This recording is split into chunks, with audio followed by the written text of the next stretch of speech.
Hey, welcome to Question Mark, the place where it's a safe place to ask dangerous questions. If you've got some dangerous questions about God, faith, Bible, Christianity, spirituality, world religions, or science, go ahead and put those questions in the comments below, and we'll do our best to be able to get to them when we can. Today's big question that we're going to be asking is the question, what is the best Bible translation?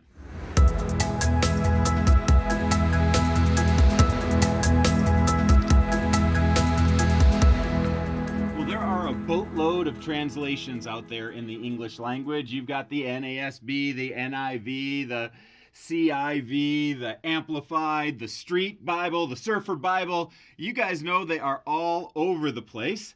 And the question is, what is the best Bible translation? And I'm going to spoil the ending right here at the beginning. The best Bible translation is the one that you'll actually use.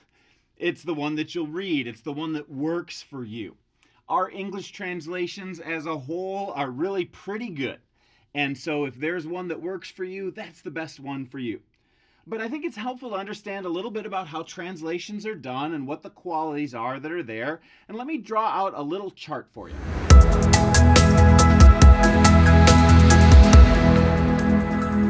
Now, a Bible translation can be judged on at least two different scales.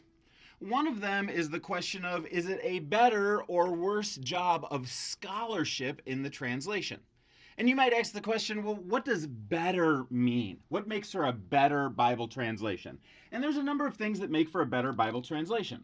One of those things is whether it's done by an individual or it's done by a committee. Translations that are done by committee are better because they have more minds that are thinking on the same subject with more subject matter to be able to add into the equation. The second question is, how recently has it been done? As you can imagine, scholarship gets better as time goes by. More manuscripts are discovered, more word choices are figured out. So the more recent something is, the more likely it is to be good. Something from the last century, for example, is better than something from the 1600s. The third thing that you would put out there is, what's the level of scholarship that are scholars that are translating it? Anybody can go ahead and translate a Bible if they want to, but have they done their study in the languages? Are they the kind of person who understands ancient cultures? How good are they at actually doing it? And then the last question that you would ask is, what is the diversity of that group? And this one is a little bit hard to figure out because different Bible translations have different groupings that they prefer. Some have a very homogeneous committee that puts things together. Some have a very broad committee. And some breadth is good, but different people have different preferences about that. These are the four questions that you would ask in what makes a Bible translation better. The first three, very clear. The fourth one has some preference that goes along with it. The second scale that you're taking a look at is really not a better or worse kind of a scale. It's a philosophy of translation scale. So over on this end of the scale, you have formal equivalence. And a formal equivalence translation is a translation that considers itself of value to do it word for word.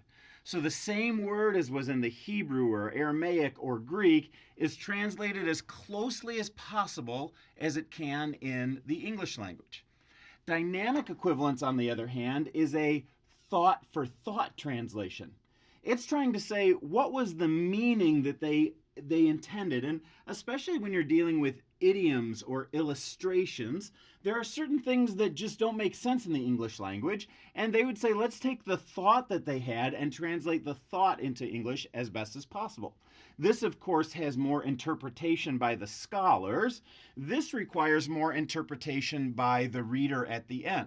So depending on where you're at, normally the case is the newer you are to the Bible, the better dynamic equivalence is. The more you're a student of the Bible, the more a formal equivalence will help you. Now, there's different Bibles that are out there that come in all different places on this scale that I would love to be able to tell you a little bit about. So one that we'll put out right away is the King James Version of the Bible. King James Version was published in 1611 by King James. It had a committee that was working pretty well together, but of course it's not very recent. It's 500 years old, so the scholarship on it is very old.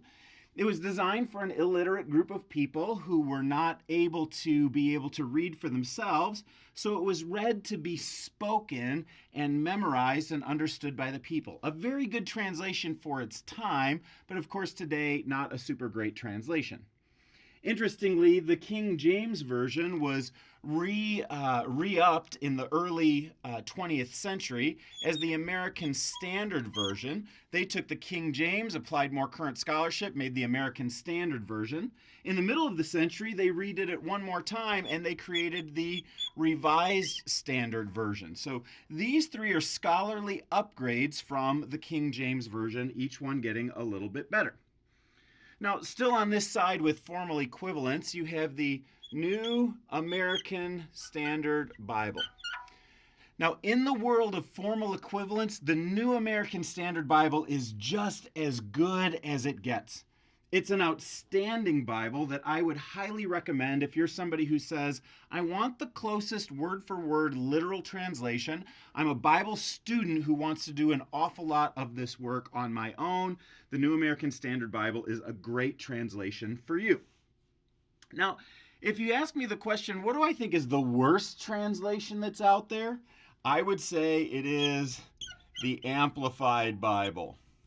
And the reason I say this is bad is that the authors intentionally exaggerate what's in the words in order to be able to make it sound bigger and more grand. And I don't think it serves us well to be able to have exaggerated terminology in order for us to make ourselves feel better about the verses that are out there. Another famous one, another very helpful one, is the NET, the New English Translation. And I bring this up because of all of the Bibles here, most of these were put together by publishers who have to be able to make a profit on what they sell. The NET was designed by a group of first-rate scholars that said, we want to make our Bible available on the internet for free, and it can have no copyright, be copied and pasted anywhere you want. So if you're looking for a great free translation, the NET is about the best that is out there.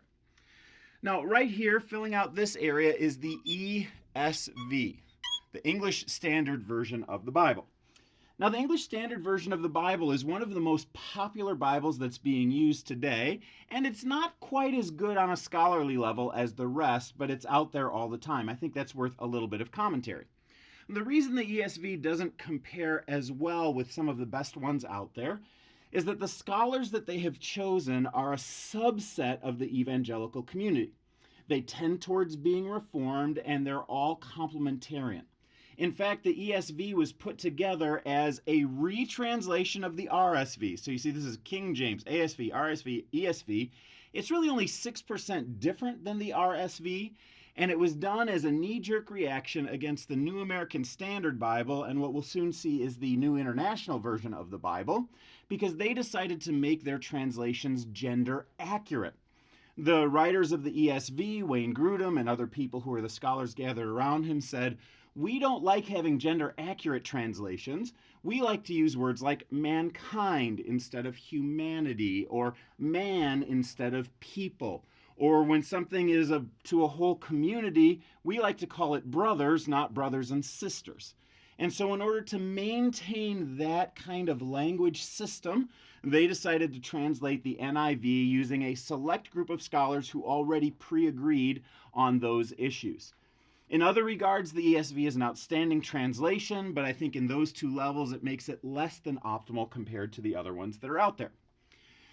The next one that I would point out is the NIV. And if you ask me what's the best Bible that's out there for general usage, I would say the NIV is it. It's kind of a split between formal equivalents and dynamic equivalents.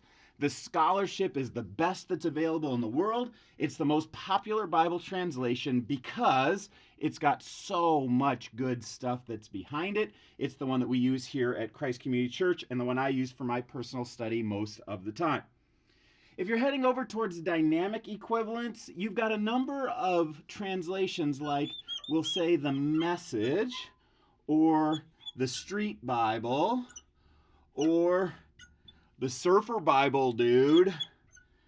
And those translations are targeted towards particular audiences. Now, they tend to be done by individuals and not done by a committee, and they tend to be very colloquial in their language, which would put them lower on the scholarship frame. But sometimes they're really helpful for devotional reading, to be able to go, hey, I want a fresh way to think about this. These give you some fresh pieces of language there.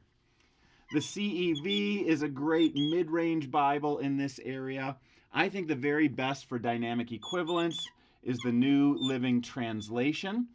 It was a retranslation of the Living Bible, which I would have put down here, but they put some great scholarship behind it, and they asked the question, if you're reading a Bible to a 6th grader, and you want to make sure that the language and the illustrations will make sense to a 6th grader, what should we do? That would be the New Living Translation.